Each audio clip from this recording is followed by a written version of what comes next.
Let's welcome brother MD Jagan. Welcome to the program. பொதுவாகவே ஒரு குடும்பம் வந்து பார்த்தீங்கன்னா வேலை நிமித்தம் கணவர் ரொம்ப கஷ்டப்படுறாரு. இப்போ வந்து என்ன ஆயிடுச்சுன்னா கணவரோடு சேர்ந்து மனைவியும் வேலை செய்கிற ஒரு காலகட்டத்துக்கு வந்துடுச்சு. ஒரு பக்கம் இவங்க 2 பேரும் அவங்கள இன்டர்வியூ பண்ணி எதுக்குங்க இவ்வளோ கஷ்டப்படுறீங்க அப்படின்னு கேட்டால், இல்லைங்க பசங்க நல்லா இருக்கணும், அவங்க நல்லா படிக்கணும், அதெல்லாம் சொல்கிறாங்க. எல்லாம் ஓகே. கடவுளோட பிளானில் இதுதான் திட்டமா, இல்லை எங்கே நம்ம ஏதோ தவறு பண்ணுற மாதிரி ஒரு கேள்வி தோணுது எனக்கு. நீங்கள் எப்படி பார்க்கலாம் இதை? இல்லை, தவறு பண்ணுற மாதிரி தோண வேணாம், தவறு தான். இப்போது அதாவது என்னென்னா, நான் எதுக்காக இந்த விஷயத்தை ஆரம்பிக்கிறேன் அப்படிங்கிறத விட்டுட்டு நம்ம வேறு பின்னாடி ஓடுவோம். உதாரணமாக நீங்கள் ஃபோன் பார்த்தீங்கன்னா பேசுகிறதுக்காக தானே நம்ம வாங்குகிறோம். ஃபோனுடைய கம்யூனிகேஷன் தான் மெயின். செல்ஃபோன் அப்படின்னாலே கம்யூனிகேஷன். இப்போ நீங்கள் செல்ஃபோன் வாங்கும்போது பாருங்கள், ஆடு கொடுக்கும்போது கிறிஸ்டல் கிளியராக உங்களோட சவுண்டு கேட்கும். அதெல்லாம் சொல்ல மாட்டாங்க. இத்தனை மெகா பிக்சல் கேமரா இருக்குது அதில். நீங்கள் அதில் போடும்போது அப்படி தான் போகிறோங்க. கேமரா வந்துருச்சு. அதில் வந்து பார்த்தீங்கன்னு சொன்னால் இத்தனை ஜிபி மெமரி இருக்குது, ரேம் ஸ்பீடு, ஸ்டோரேஜ் இருக்குது. ஆக்சுவலோட ஒரு ஃபோனுடையதான நோக்கம் என்னென்னா பேசுறது இல்லையா? கரெக்ட். இப்போ அதை விட்டுட்டு அப்போ தான் ஃபோட்டோ எடுக்கிறதுக்கு கேமரா இருக்குல்ல இல்லையா? இப்போ கேமரா போயிடுச்சு. இப்போ எல்லாத்தையும் இது உள்ளே கொண்டாந்துட்டு இப்போ என்னால் வந்து இந்த ஃபோன் எதுக்கு நான் ஒரு கண்டுபிடிக்கப்பட்டது, அதோடைய மெயின் நோக்கம் என்னங்கிறத நான் விட்டுட்டு மிச்சம் எல்லாத்துலேயும் கான்சன்ட்ரேட் பண்ண ஆரம்பிச்சிட்டேன். அதோட ஒரு டேஞ்சர் என்னென்னா, அந்த ஃபோன் வந்துடுச்சு, எந்த கம்யூனிகேஷன் தொடர்பு நம்ம ஸ்ட்ரென்தன் பண்ணுமோ வீட்டில் கம்யூனிகேஷன் கேப் ஆகி போச்சு. உங்களுக்கு எக்ஸாக்ட் வேர்ட் கம்யூனிகேஷன் போச்சு. அதோட எனக்கு ஃபோன் வாங்கும்போதெல்லாம் பார்த்தீங்கன்னா கலர் சொல்லுவாங்க. எனக்கு இந்த கலர் ஃபோன் தான் வேணும் பேக் கேஸ்ன்ட்டு வாங்கிட்டு அதுக்கு மேலே ஒரு கவர் போட்டுருவாங்க இல்லையா? அப்போ நம்ம ஃபோன் வாங்குறதோடைய நோக்கம் என்ன, அடிப்படை பேஸ் இதே தான். அப்படியே ஃபேமிலியோடைய பேஸ் என்ன அப்படின்னு கேட்டிங்கன்னு சொன்னால், ஒரு கணவன், மனைவி, பிள்ளைகள், அடுத்த ஜென்ரேஷன் இப்படியே தான் இந்த 6000 வருஷமாக உலகம் வந்திருக்கு. ஸோ ஒவ்வொருத்தருக்கு பின்னாடியும் ஒரு தேவ திட்டம்னு ஒன்று இருக்குது. இந்த திட்டத்தை அடுத்து நிறைவேற்றி ஆதாமிலிருந்து இப்போ வரைக்கும் நம்ம கொண்டாந்துருக்குறாங்க. ஆனால் இந்த ஜென்ரேஷன் இந்த இன்னும் சொல்ல போனால் இந்த ஒரு 100 வருஷம் 120 வருஷமாக தான் இந்த ஜென்ரேஷன் வந்து கொஞ்சம் கொஞ்சமாக அந்த இடத்துலேருந்து விலகிருச்சு. பேஸே விலகிட்டு இப்போ இவங்க இதை சுற்றி இருக்கிற இன்ஃப்ராஸ்ட்ரக்சரில் பயங்கரமாக கான்சன்ட்ரேட் பண்ணுறாங்க.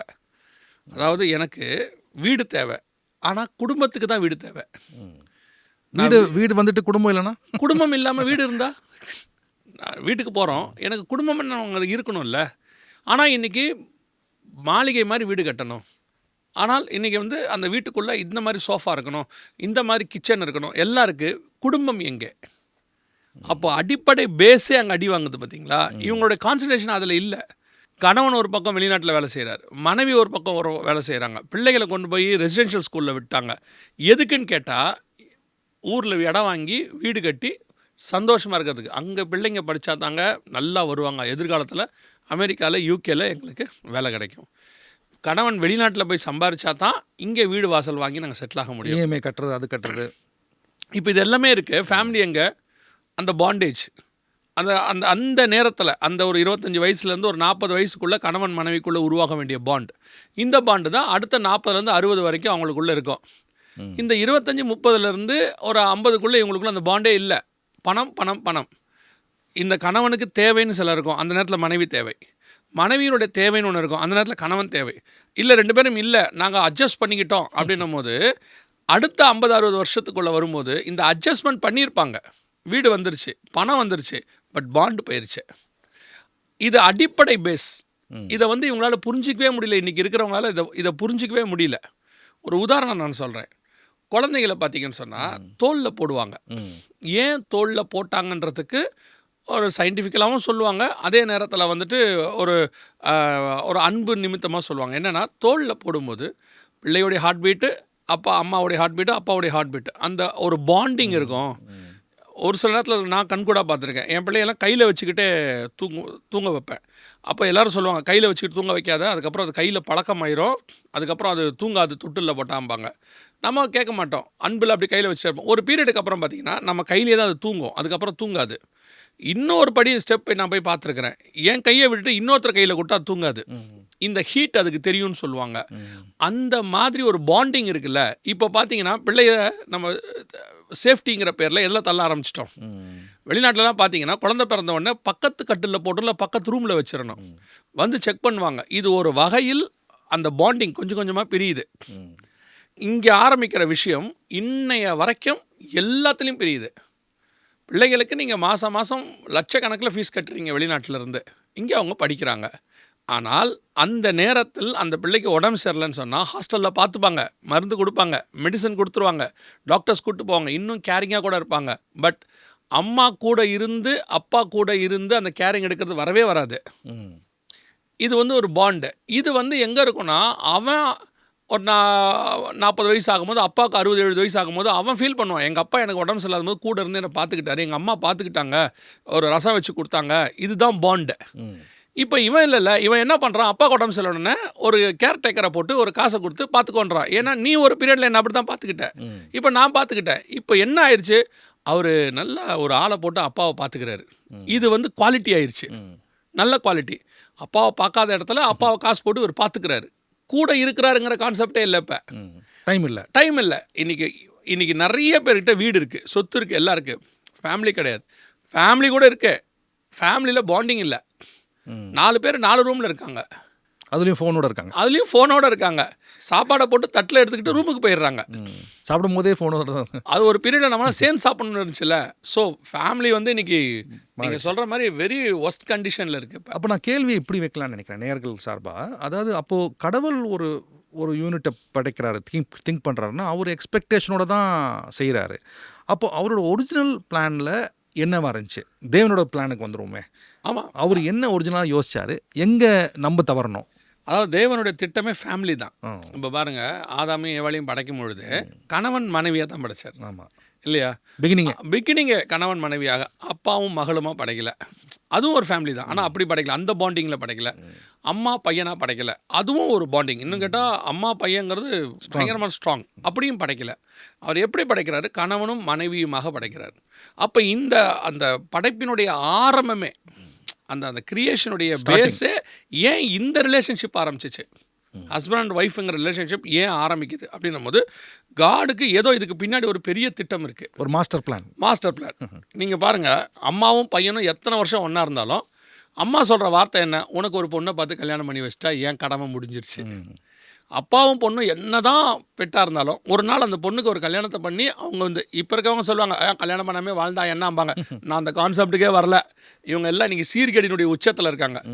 அந்த பெண்ணுக்கு ஒரு மாப்பிள்ளையை பார்த்து அந்த கணவன் மனைவிங்கிறது தான் கடைசி வரைக்குங்கிறது தான் நமக்கு தெரிஞ்சது. இன்னொரு டேஞ்சர் இருக்குது. அவங்க திருமணம் ஆகாமல் இருந்தாங்கன்னா ஒரு தேவனுடைய பிளானை வந்து அவங்க மிஸ் பண்ணுறாங்கன்றதை தாண்டி ஒரு திட்டமே ஸ்கிப் ஆகுது, கொலாப்ஸ் ஆகுது. அதாவது ஆண்டவர் இயேசு கிறிஸ்து என்ன சொல்லிட்டாரு, வரம் பெற்றவர்களை தவிர, அந்த மாதிரி கல்யாணம் பண்ணாமல் இருக்கணும்னு காட் சூஸ் பண்ணவங்களை தவிர மிச்சவங்களுக்கு அது கிடையாது. அதாவது கல்யாணம் பண்ணுறது ஃபார்முலா, அதான் டிஃபால்ட் ஃபார்முலா. அதில் ஒரு சிலருக்கு எக்ஸம்ஷன் இருக்குது, ஒரு காலிங்கோட கூப்பிட்றாரு. அவர்களை தவிர இவரால் இருக்க முடியாதுங்கிறாரு, அந்த மாதிரி இருக்கவே வாய்ப்பே இல்லை அப்படிங்கிறார். ஸோ இன்றைக்கி என்ன ஆயிடுச்சுன்னு கேட்டிங்கன்னா, இவங்களுக்கு வந்து இப்படி இருக்கிறது ஃபேஷனு வசதியாக இருக்குது. ஏன்னா சம்பாரிச்ச உடனே இதுக்கு நமக்கு என்னத்துக்கு ஒரு ஃபேமிலி, என்ன கமிட்மெண்ட் அப்படி யோசிக்கிற ஒரு கூட்டமாக. அதை விட எக்ஸ்ட்ரீமாக என்ன யோசிக்கிறாங்கன்னா, நான் சம்பாரிச்சு ஏன் குடும்பத்துக்கு செலவு பண்ணணுன்னு கேட்குறாங்க. நான் கஷ்டப்பட்டு சம்பாதிக்கிறேன், நான் ஒருத்தர் சம்பாரிச்சு யாரோ ஒருத்தர் ஆயிடுச்சு. மனைவிங்கிறது வந்து யாரோ ஒருத்தர், தான் பெத்த பிள்ளை வந்து யாரோ ஒருத்தர். நான் கஷ்டப்பட்டு சம்பாரிச்சு யாரோ ஒருத்தருக்கு ஏன் நான் இவ்வளோ செலவு பண்ணணும் அப்படிங்கிறதுல அப்படி யோசிச்சுட்டு கல்யாணமே வேண்டாம் எனக்கு, எதுக்கு நம்ம சம்பாரித்தோம் சாப்பிட்டோம் சந்தோஷமாக இருக்கலாம் அப்படிங்கிறவருக்கு. அப்போது இது வந்து ப்ராக்டிக்கலாக யோசிக்கும் போது ஒரு சிலருக்கு நன்மையாகவும் இருக்குது. அவங்க என்ன நினைக்கிறாங்கன்னா, அவங்க பார்க்குற எக்ஸாம்பிள்ஸும் இருக்குது. அதாவது ஃபஸ்ட்டு வேர்ல்டு வார் நடக்கும்போது உலகமே எப்படி இருக்கும் பார்க்கும்போது, எங்கே பார்த்தாலும் வாராக தான் இருக்கும். அப்போ அங்கே இருக்கிறவங்களுக்கு என்ன தோணும், இந்த வாரில் நம்மளுக்கு எதுக்குடா இதெல்லாம் அப்படின்னு ஒன்று தோணும். ஒரு டிப்ரெஷன் மோடில் இருக்கும். வார் முடிஞ்சிருச்சு, எல்லாமே அமைதியாகிருச்சு.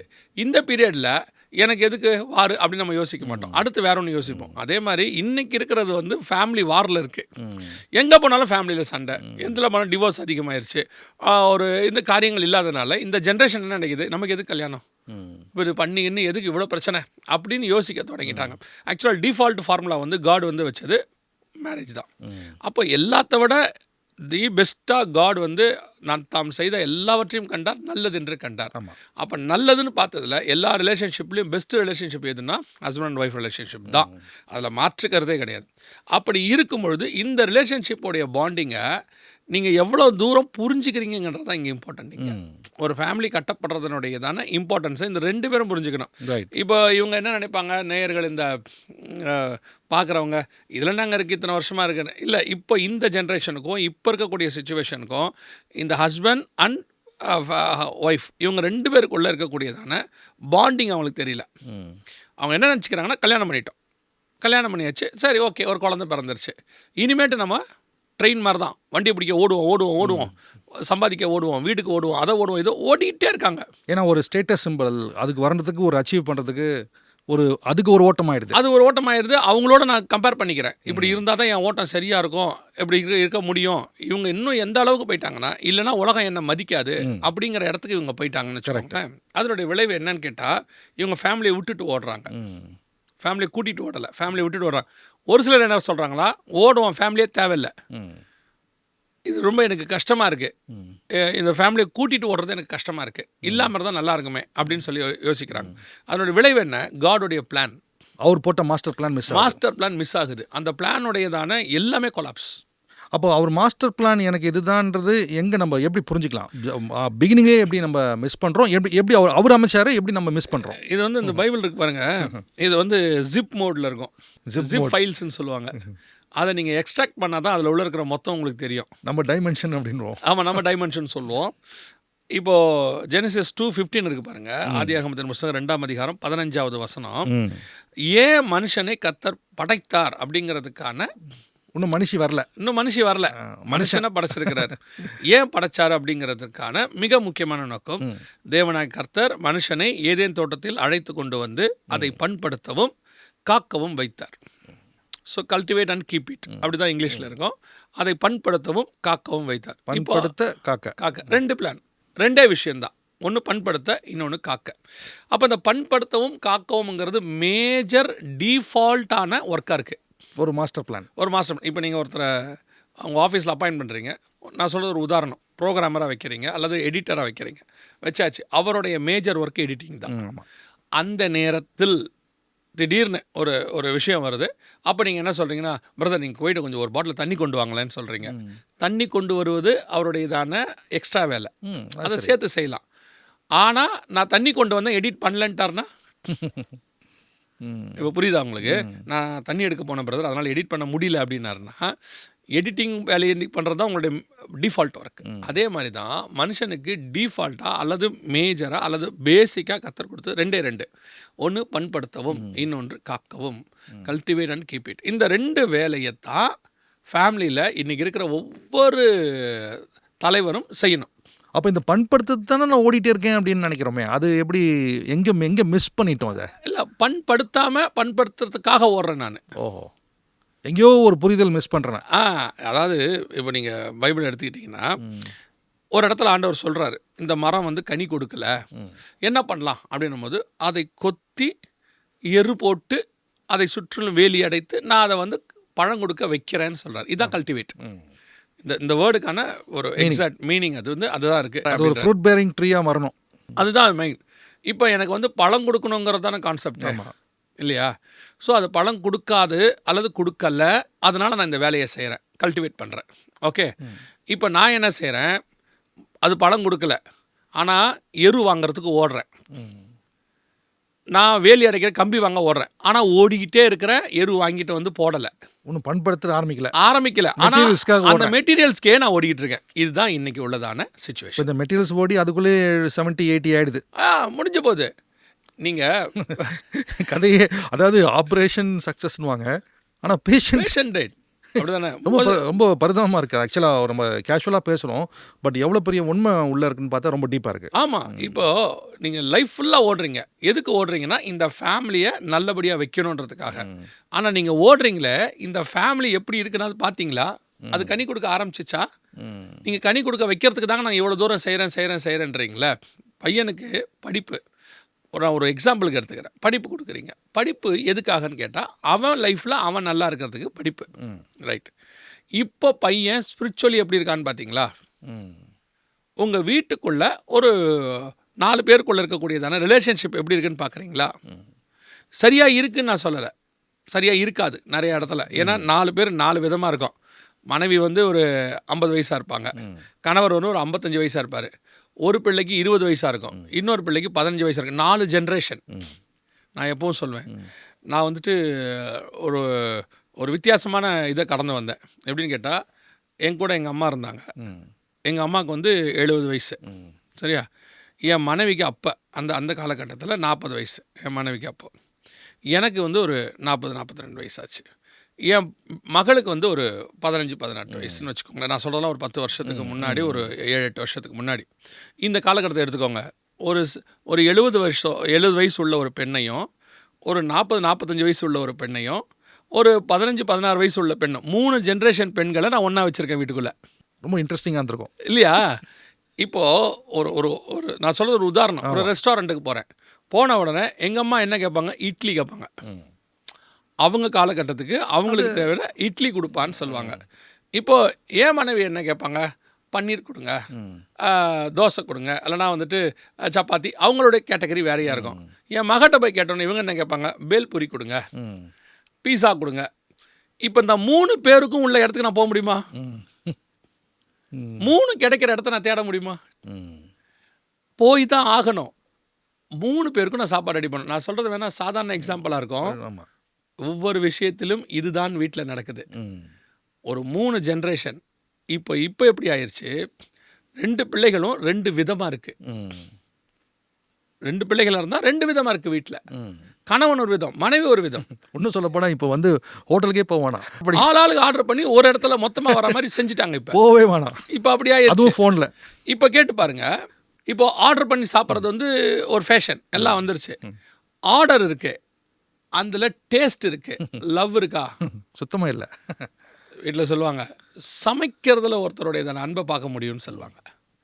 இன்றைக்கி அட போங்க, இதெல்லாம் இந்த காலத்தில் பேசலாமான்ட்டு ஒரே லைனில் இந்த மொத்தத்தையும் க்ளோஸ் பண்ணிடுவாங்க. அதோட என்னென்னா, இப்போ கன்ஸ்ட்ரக்ஷன் சில இடங்கள்லாம் பார்த்தீங்கன்னா ரொம்ப காஸ்ட்லி இடங்கள்லாம் கிச்சனே வேணாமே அப்படின்ற அளவுக்குலாம் வந்துடுச்சு. நோ கிச்சன் டேன்னு ஒன்று இருக்குது, அது வேறு. வீக்லி ஒன்ஸு நோ கிச்சன் டே. இல்லை, அந்த அளவுக்கு மாறிட்டே இருக்கு, மாறுறாங்க. அப்போ கேட்டால் நான் சமைக்கணுமா அப்படின்ற மாதிரி போர் அடிச்சிச்சு அப்படின்றாங்கல்ல. ஸோ இவங்களுக்கு எண்ட் ஆஃப் த டே தெரியல, குடும்பம் என்பது எல்லாரும் ஒன்றா உட்காந்து நம்ம அவங்கவுங்களுக்கு தேவையானதில் ஒன்றா சமைச்சு. பையன் சொல்லுவான் எனக்கு சிக்கன் வேணும், பொண்ணு சொல்லும் எனக்கு மட்டன் வேணும், அப்பா சொல்லுவார் எப்பா எல்லாத்துக்கும் ஒன்று வாங்க முடியாதுப்பா, அப்பா கஷ்டப்படுறேன், அப்பா வந்து ஒன்று வாங்குறேன், நம்ம சாப்பிடுவோம், அடுத்த வாரம் மட்டன் வாங்கிக்கலாம். இப்படி ஒன்று பேசி ஒரு ஐட்டத்தை எல்லாரையும் சாப்பிட வைக்கிறோம் பாருங்க, அதான் பாண்டிங். சாப்பிடுவாங்க சந்தோஷமாக.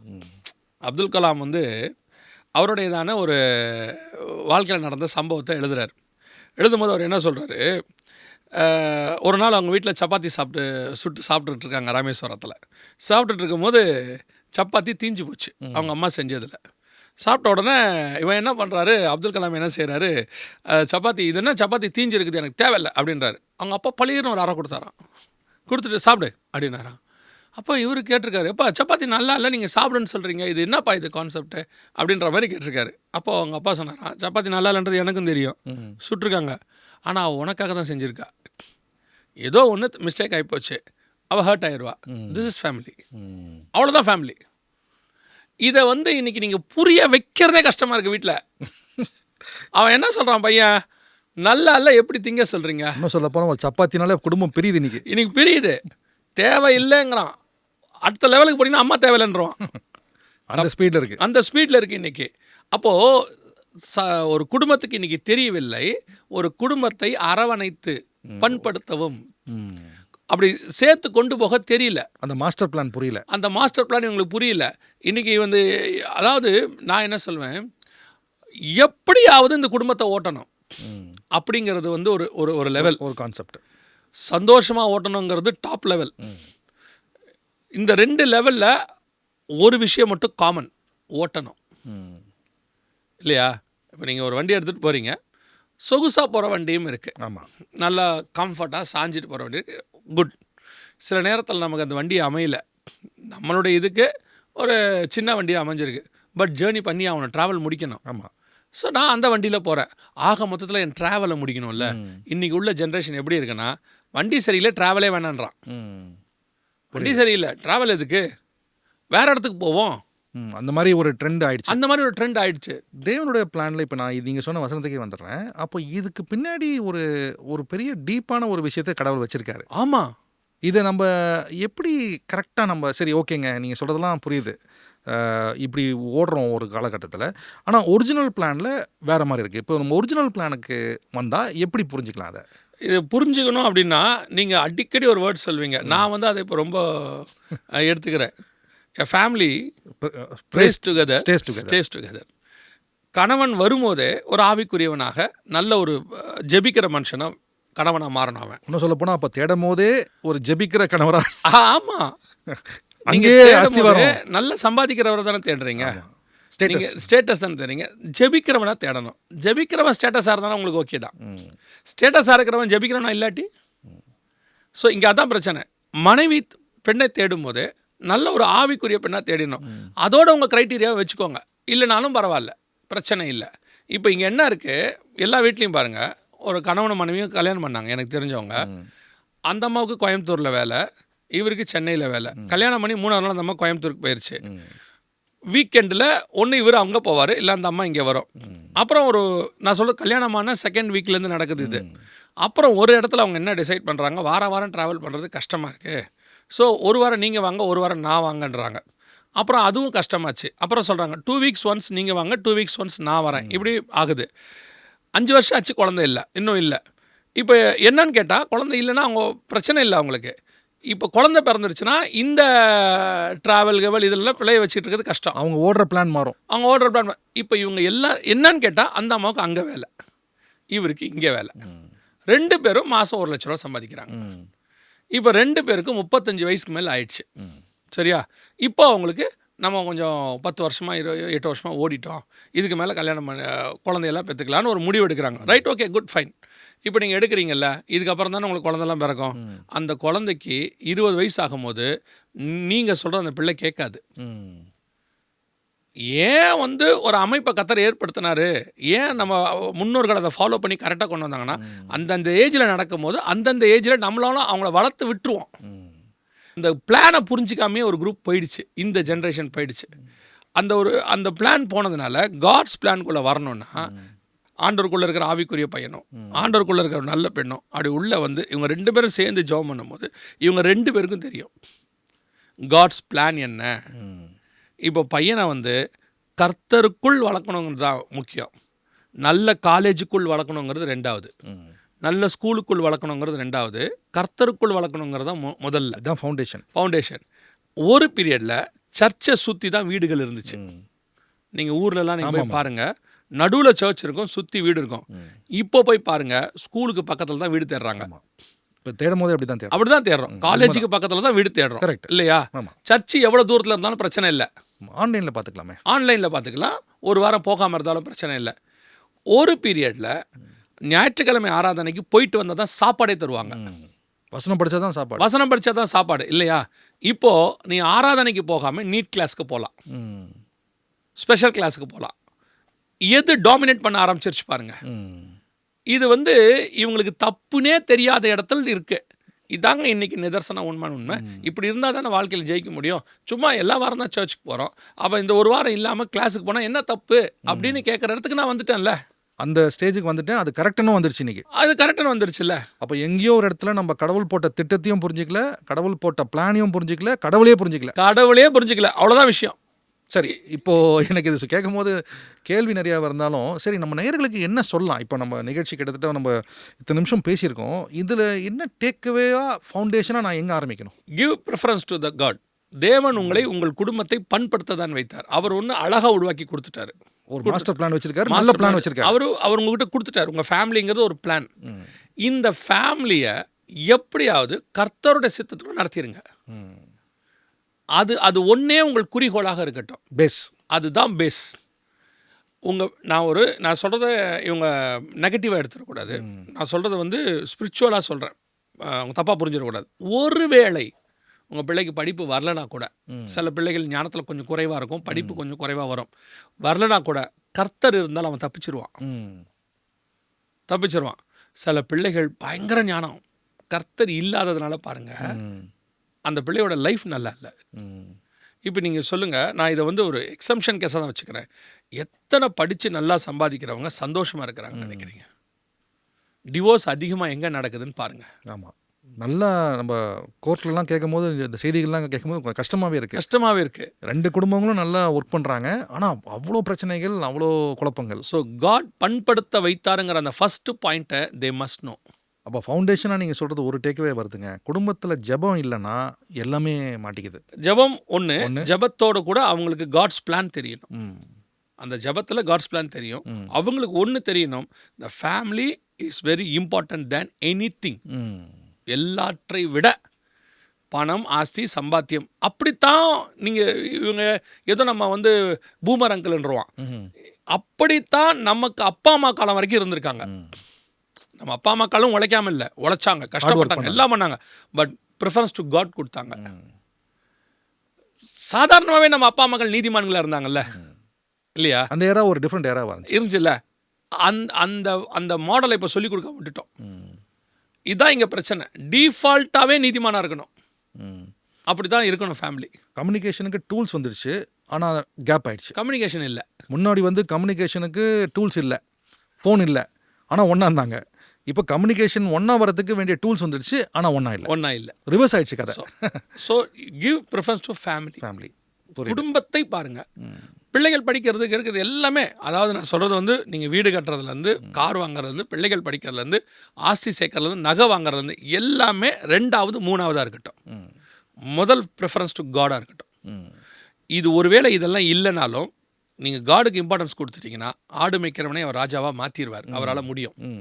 பட் இவ்வளவும் இருந்து சாலமோனா இருந்து காடுக்கு ப்ரிஃபரன்ஸ் இல்லைன்னா ராஜ்யபாரமே போயிடும். இன்னொன்று வந்து ஒரு சின்ன ஒரு தாட்டு சொல்லலாம். அது நீங்கள் பாருங்கள், நிறைய பேர் நினைக்கிறோம் நம்ம முதல்ல வந்து கடவுள், அப்புறம் வந்து 2வது வந்து நம்ம வேலை, கடவுள் ஊழியம், அப்புறம் குடும்பம் அப்படின்னு ஒரு ஃபார்முலா வேறு நிறைய பேர் பேசுகிறாங்க. ஆனால் நான் ஒரு தேவ மனுஷன் கிட்ட அண்டர்ஸ்டாண்ட் பண்ணது ஒரு ட்ரையாங்கிள் மாதிரி இருக்கணும், எல்லாத்துலேயுமே கடவுள் இருக்கார் அப்படின்னு புரிஞ்சுக்கிட்டேன். அதாவது வந்து கடவுள்ன்றது சென்ட்ரலில் இருக்கார், வேலையில் இருக்கார், குடும்பத்தில் இருக்கார், நம்ம ப்ரொஃபஷனில் இருக்கார். பட் நம்ம வந்து ஆர்டரை வந்து நம்ம கொஞ்சம் கன்ஃபியூஸ் பண்ணிட்டோமோன்ற ஒரு தாட்டும் எனக்கு அப்போது தெளிவாச்சு எனக்கு. அதாவது நம்ம ஒன்று மட்டும் புரிஞ்சுக்கணும், என்னுடையதான வாழ்க்கையில் சென்டர் பாயிண்ட் வந்து காட்.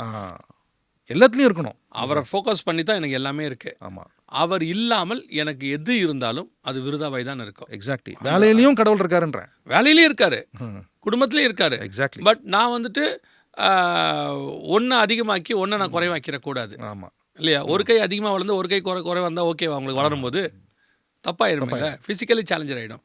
அதே மாதிரி தான் நிறைய ஃபேமிலி சேலஞ்சர் ஃபேமிலியாக இருக்குது. ஸோ இந்த ஒரு விஷயத்தை தேவன் என்னை எதுக்கு வைத்தார்? பண்படுத்த வைத்தார். என் ஃபேமிலியை நான் கல்டிவேட் பண்ணேன், அதை பத்திரமா. அந்த கான்செப்டை முதல் டேக் அவேவாக இன்றைக்கி நம்ம ஓகே. ஸோ இந்த கல்டிவேட் அப்படின்றத பண்படுத்த அப்படின்ற ஒரு பெரிய ஒரு சிம்பிளான வேர்டு, ஆனால் டீப்பான விஷயம். ஸோ இந்த பண்படுத்துறதுக்கு ஒரு ஒரு ஒரு தலைவர், அந்த குடும்ப தலைவர்கிட்ட ஒரு முக்கியமான ஒரு பொறுப்பு இருக்கின்றத, அதுக்கு ஹெல்ப் பண்ணுறதுக்கு தலைவியை ஆண்டு வச்சிருக்கிறார். ஸோ அது ஹெல்ப், இந்த தலைவிக்குன்ற பொறுப்பே இந்த தலைவனுக்கு ஹெல்ப் பண்ணி இந்த பண்படுத்துறதுக்கு ஹெல்ப் பண்ணி சேர்ந்து அதை செய்யணும். அடுத்த பதிவில் நம்ம அடுத்த பாட்டை பார்ப்போம். இது ஒரு 2 பார்ட் சீரிஸ். இது இந்த முதல் டேக்அவேவே ரொம்ப டீப்பாக இருந்துச்சு. அது மட்டும் இல்லாமல் எளிமையாக இருந்தாலும் எங்கேயோ மிஸ் பண்ணுறோம், நம்ம ஓடுறதே எதுக்குன்ற அளவுக்கு நம்ம சிந்திக்க வச்சது. நேர்கள் இதை திருப்பி இந்த வசனத்தை பார்க்கும்போது, இந்த ஜெனசிஸ் சாப்டர் 2:15 நீங்கள் சொன்ன வசனத்தை திருப்பியும் படிக்க இது உள்ள ஆழமான கருத்துக்களை அண்டர்ஸ்டாண்ட் பண்ணும்போது நீங்கள் சொல்கிற மாதிரி அந்த கல்டிவேட், அந்த பண்படுத்துறது என்னன்றது பரிசுத்த ஆவியே டீச் பண்ணுவார்னு நினைக்கிறேன். அடுத்த பதிவில் நம்ம இதோட அடுத்த பாட்டு பார்ப்போம். இந்த நிகழ்ச்சிக்கு வந்ததுக்கு மிக்க நன்றி, வணக்கம்.